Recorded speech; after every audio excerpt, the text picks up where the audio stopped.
Hello everybody, welcome to Snap शिक्षा।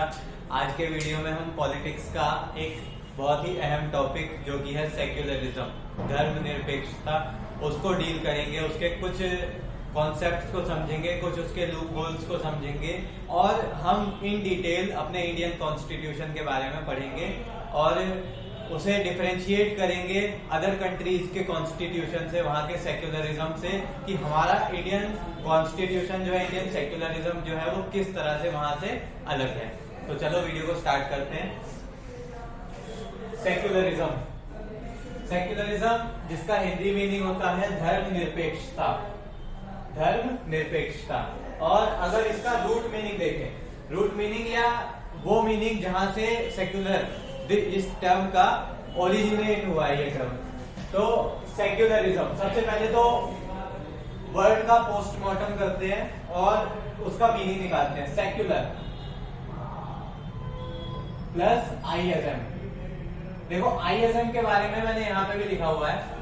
ISM क्या होता है, देखो धीरे धीरे आपके कॉन्सेप्ट बिल्ड करता चलूंगा। बेसिकली आईएसएम ये तीन लेटर्स किसी भी वर्ड के आगे लग जाए तो ये उसकी आइडियोलॉजी, उस विचारधारा को दर्शाते हैं। For example Marxism, Karl Marx के बारे में हम सबने पढ़ा है, हम सबने सुना है। कार्ल मार्क्स जिन्होंने बुक लिखी थी इंडियाना करके, और उनकी विचारधारा क्या थी, सोशलिस्ट विचारधारा, जो उन्होंने अपने दोस्त फ्रेडरिक एंगल्स के साथ एक बुक लिखी, पब्लिश की। और यही बुक कार्ल मार्क्स इनकी जो आइडियोलॉजी थी, यही रशियन रेवोल्यूशन का फर्दर आगे एक क्या बोलते हैं, एक रूट कॉज बनती है। और उसी के इनवर्सली प्रोपोर्शनल है कैपिटलिज्म। मार्क्सिज्म को आप सोशलिज्म से रिलेट कर सकते हो, सिर्फ रिलेट कर सकते हो, एग्जैक्टली इक्वल नहीं है क्योंकि बीच में काफी लूप होल्स आते हैं और मीनिंग भी डिफरेंट हो जाता है। तो कैपिटलिज्म क्या है? कैपिटलिज्म एक वो विचारधारा है whereby you are free to do anything, not anything, you are free to capitalise your income. आपको पैसे से पैसा बनाना आता है, आप you are free to do that, you are totally free to do that. Okay, capitalism वो ideology है जहां आप पैसे से पैसा बना सकते हो, और सोशलिस्ट या मार्क्सिस्ट आइडियोलॉजी वो है जहां आप पैसा क्रिएट करो लेकिन वो इक्वली पूरी जो वहां की मार्क्सिस है, कॉमन मार्क्सिस है, उनमें बांट दिया जाएगा। जैसे आप एग्जांपल ले सकते हो, वेस्ट बंगाल में जमीनें बांटी गई थी, वो भी एक सोशलिस्ट एरा माना जाता है इंडिया का। और मैं अभी आपको आईएसएम समझा रहा हूँ, धीरे धीरे मैं आपकी कॉन्सेप्ट बिल्डिंग कर रहा हूँ, धीरे धीरे कॉन्सेप्चुअली आपको टॉपिक में आगे लेके चल रहा हूँ। वो पिलर्स में रेडी कर रहा हूँ जिसपे हमारा ये सेक्युलरिज्म का कॉन्सेप्ट खड़ा हो सकेगा। ओके, तो मॉडरेटिज्म, जैसे आपके क्लास 8 का चैप्टर है, सेकंड लास्ट चैप्टर है, जहां पे फ्रॉम 1947 करके एक चैप्टर है जहां पे आप मॉडरेट्स के बारे में पढ़ते हैं, एक्सट्रीमिस्ट के बारे में पढ़ते हैं। देखो इंग्लिश के टर्म्स थोड़े से टफ होते हैं, लेकिन अगर उन्हें एक बार एनसीईआरटी की यही खासियत है। क्या खासियत है कि एक बार में तो समझ नहीं आती है। पहली बात तो ये, एक बार में तो एनसीईआरटी को भी समझ नहीं आती है, दो बार पढ़ो उसको, तीसरी बार जब पढ़ोगे ना तो आपको ये फील होगा कि एनसीईआरटी के अलावा और कोई बुक इतने अच्छे तरीके से, इतने बेहतरीन वे में हमें इस कॉन्सेप्ट को प्रेजेंट ही नहीं कर सकती। ओके, तो अब मॉडरेटिज्म यानी जो नरम दल के लोग थे वो मॉडरेटिज्म को फॉलो करते थे। वो नरम दल के लोग उस आइडियोलॉजी को फॉलो करते थे जिसमें मार धाड़ नहीं होगी। वो प्रे करते थे पॉलिटिक्स में कि देखो आप जो असेंबली है ब्रिटिश की, जो कॉन्स्टिट्यूएंट असेंबली, उस टाइम, ये प्री इंडिपेंडेंस एरा की बात कर रहा हूं मैं, उस टाइम पे लोगों का मानना था कि ये ब्रिटिशर्स है। फॉर एग्जाम्पल मैं आपको एक एग्जाम्पल देता हूँ, दादा भाई नावरोजी। ओके, अब ये क्या थे, एक इंडस्ट्रियलिस्ट थे, ब्रिटेन में इन्होंने पैसा लगाया, इंडस्ट्री खड़ी की, काफी वेल्दी इंसान थे इंडिया के। अब ये जब ब्रिटेन गए वहां देखा इन्होंने डेमोक्रेसी है, डेमोक्रेटिकली मतलब मोनार्की है वहां, आज भी क्वीन है, लेकिन वहां डेमोक्रेसी भी है। जो वहां का हेड ऑफ द स्टेट है, जो कंट्री का हेड है, वो एक इलेक्टेड पर्सन है, दे आर रिपब्लिक। बट उन्होंने सोचा कि ये ब्रिटिशर्स इंडिया में ये चीज क्यों नहीं इंप्लीमेंट करते, तो उन्होंने सोचा कि सिर्फ इस आइडियोलॉजी पे बेस्ड की हो सकता है कि ये जो ब्रिटिशर्स हैं ये डेमोक्रेसी की रिस्पेक्ट करते हो, हम इन्हें प्रे करते हैं, हम इन्हें लेटर्स लिखते हैं, तो हो सकता है ये हमारी इस आर्ग्यूमेंट को मान ले। तो ये मॉडरेट्स थे, ये ऐसे लोग जो प्रे करते थे, जो बातचीत में ज्यादा विश्वास रखते थे, मेनली वो मॉडरेट्स कहलाए। और वहीं दूसरी तरफ एक्सट्रीमिस्ट, रेवोल्यूशनरी, क्रांतिकारी, नाम सुनते से ही सीना चौड़ा हो जाता है, भगत सिंह जी, है ना। तो एक्सट्रीमिस्ट जो मारधाड़ में विश्वास रखते थे, जो कहते थे नहीं बात से तो होने से रहा, हम तो आजादी लड़के ले लेंगे, कल नहीं लेंगे, हम आज ही ले लेंगे, इस तरह की जो विचारधारा के लोग थे वो एक्सट्रीमिस्ट कहलाए और उनकी विचारधारा एक्सट्रीमिज्म। ओके, अब ये कॉन्सेप्ट चल रहा है कि आईएसएम किसी के आगे भी लग जाए तो वो एक आइडियोलॉजी को रिप्रेजेंट करता है। सेक्युलरिज्म आ गए, धर्मनिरपेक्षता, इसका उल्टा आप क्लास आई गेस 10th या 9th में पढ़ोगे, श्रीलंका में जो मेजोरिटेरियनिज्म हुआ वो उसका उल्टा होता है सेक्युलरिज्म। अगर अब देखो मर्केंटलिज्म समझा के हम सीधा टॉपिक पे मूव ऑन करेंगे। मर्केंटलिज्म ये भी एक आइडियोलॉजी है whereby you are trading for profit motive. Okay, आप ट्रेड कर रहे हो, प्रॉफिट, बेसिकली ट्रेड होता ही प्रॉफिट मोटिव से है। लेकिन जैसे ईस्ट इंडिया कंपनी के बारे में आपने सुना है, वो इंडिया में आई, यहाँ से चीप रेट्स पे इन्होंने गुड्स खरीदे और वापस यूरोप में इन्हें बेहतर दामों पे बेचा। तो ये आइडियोलॉजी की एक जगह से हम सस्ती चीजें खरीदेंगे, दूसरी जगह ले जाके उसे हायर रेट्स पे बेचेंगे, ये चीज कहलाती है मर्केंटलिज्म। और at last but the topic of today's lecture secularism.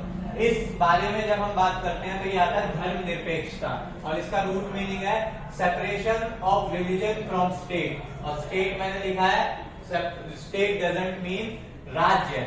If I am, अगर मैं बात कर रहा हूं इंडियन स्टेट की, तो इंडियन स्टेट पूरे इंडियन सब कॉन्टिनेंट को दर्शा रहा है। ओके, तो रूट मीनिंग क्या है सेक्युलरिज्म का? That it is the separation of religion from state, यानी जो एक रिलीजन है, ओके, और जो एक स्टेट है। स्टेट अब मैंने आपको बता दिया, स्टेट मतलब इंडिया। ओके, कोई राज्य की बात नहीं हो रही है यहाँ पे, पूरे इंडियन स्टेट की बात हो रही है। इनके बीच में आप एक सेपरेशन कर दो, यही रूट मीनिंग है सेक्युलरिज्म का। लेकिन इंडियन सेक्युलरिज्म, अब हम बात करते हैं इंडियन सेक्युलरिज्म के। बहुत से ऐसे देश हैं जहां ये रूट मीनिंग पे भी सेक्युलरिज्म फॉलो किया जाता है, लेकिन इंडियन कंटेक्स्ट में अगर हम देखें तो it is very different from secularism practised in other countries. कैसे डिफरेंट है, कैसे ये अलग है? इंडियन सेक्युलरिज्म जो है ये बहुत ज्यादा अलग है उन कंट्रीज के कंपैरिजन में जो कि फॉरेन कंट्रीज है। किस तरह? अब एग्जांपल देखो, in America, France, Iran and Saudi Arabia. अब मैंने ये आपको एग्जांपल यहाँ पे दिए हैं कि अमेरिका, फ्रांस, ईरान और सऊदी अरेबिया में किस तरह ये अलग है।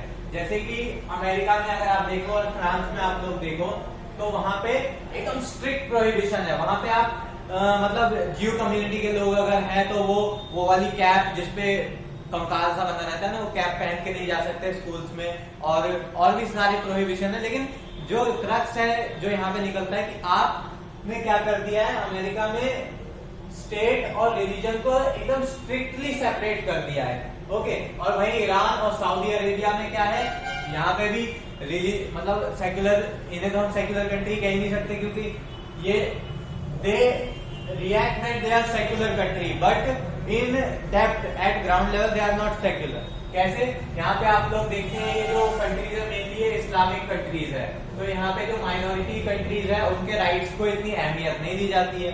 तो ये लोग ये भी कहते हैं we are secular country, but सिर्फ कह देने से आप सेक्युलर नहीं हो जाओगे ना, वही बात है। अब Indian constitution is being practised by three means है, ये मीन्स मतलब मेथड्स, 3 मेथड्स या 3 तरीकों से इंडियन कॉन्स्टिट्यूशन इंडियन सेक्युलरिज्म को प्रैक्टिस किया जाता है। जो यहाँ भी सही कर देना, यहाँ पे सेक्युलरिज्म आएगा, Indian secularism is being practised by 3 means mainly. अब वो कौन से मीन्स है?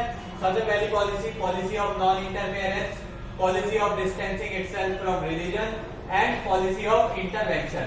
अब एक एक करके इन तीनों पॉलिसीज को डिस्कस करते हैं। पॉलिसी ऑफ नॉन इंटरफेरेंस मैंने यहाँ पे लिखा हुआ है सरदार जी। अब नॉन इंटरफेरेंस का मतलब है कि सेक्युलर तो हम हैं और साथ में हम एक और कैरेक्टरिस्टिक है हमारे सेक्युलरिज्म का कि हम किसी के रिलीजियस मैटर में इंटरफेयर नहीं करते। वही आ गई आपकी पॉलिसी ऑफ नॉन इंटरफेरेंस।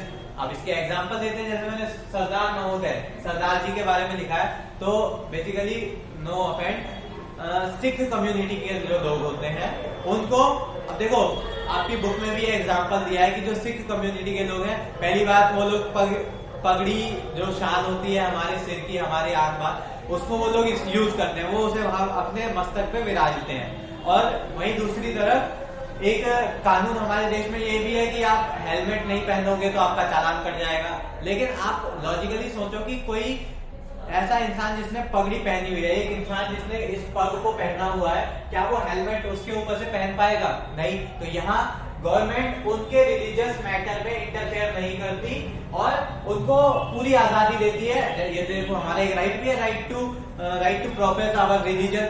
हम अपने रिलीजन को प्रैक्टिस कर सकते हैं बेहतर तरीके से। तो सरकार इसमें, हमारा जो सेक्युलरिज्म है, इंडियन कॉन्स्टिट्यूशन है, वो इस चीज में इंटरवीन नहीं करता और इंटरफेयर भी नहीं करता इस चीज में, और उन्हें पूरी आजादी है। एक तो ये पग वाला एग्जांपल, और उनको 6 इंच की कटार छोटा सा चाकू टाइप से होता है, वो रखने की पूरी आजादी है। पहली पॉलिसी हमें समझ में आई, पॉलिसी ऑफ नॉन इंटरफेरेंस।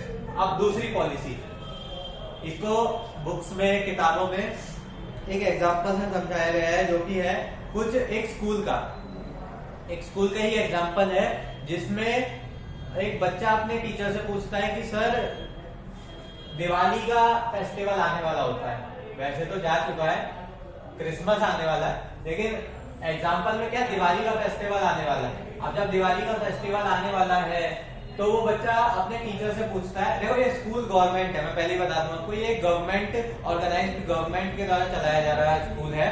तो एक स्टूडेंट अपने टीचर से पूछ रहा है, सर हम स्कूल में दिवाली सेलिब्रेट क्यों नहीं कर सकते? अब छोटे बच्चे, मासूम बच्चे, उसने कहा, और टीचर पहले तो उसकी बात पे मुस्कुराए। अब टीचर मुस्कुराए क्योंकि उस वक्त वो बच्चा इस चीज को समझ भी नहीं सकता था। अब 5th-6th क्लास के बच्चे से आप क्या ही उम्मीद करोगे इस मामले में। लेकिन जो कॉन्सेप्ट है मैं आपके साथ डिस्कस करता हूँ। मान लो दिवाली, कोई भी, ये दिवाली जो है ये एक रिलीजियस मैटर है, एक रिलीजियस फेस्टिवल है। अब फेस्टिवल है और ये गवर्नमेंट एडेड ऑर्गेनाइजेशन है, ऑर्गेनाइजेशन जो स्कूल है वो गवर्नमेंट एडेड है।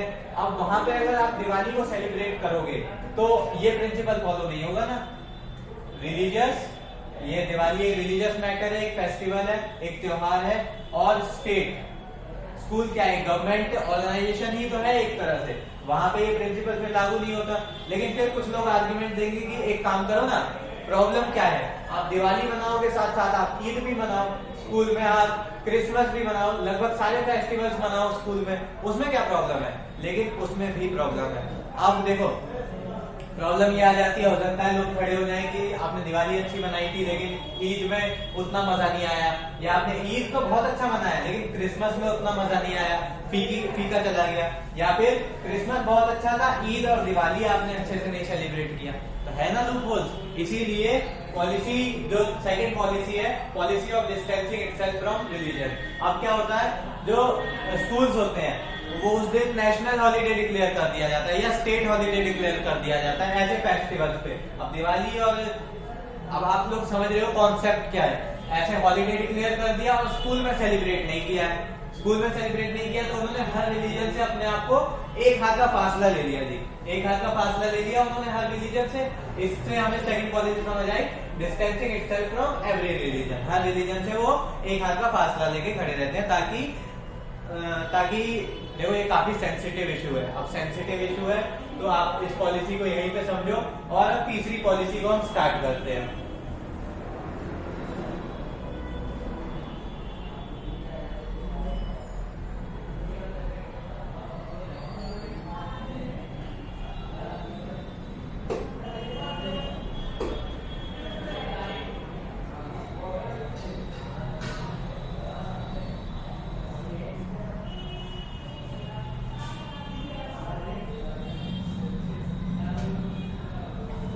Now moving on to third policy, which is policy of intervention. इस पॉलिसी के अकॉर्डिंग, अब देखो हमने ये देख लिया कि गवर्नमेंट जो है वो इंटरफेयर भी नहीं करती है और अपने आप से और बाकी सारे रिलीजन से एक हाथ का फासला भी लेती है, लेकिन क्या हमारी गवर्नमेंट सिर्फ इतना दूर रहती है हर रिलीजन से, किसी भी रिलीजन मैटर में वो दखल अंदाजी नहीं करती? अब एग्जांपल्स के साथ समझना बेहतर तरीके से समझ आएगा। और क्रक्स ये है कि एट टाइम्स हमारी गवर्नमेंट इंटरवीन भी करती है, और वही हमारी थर्ड पॉलिसी है, that is policy of intervention.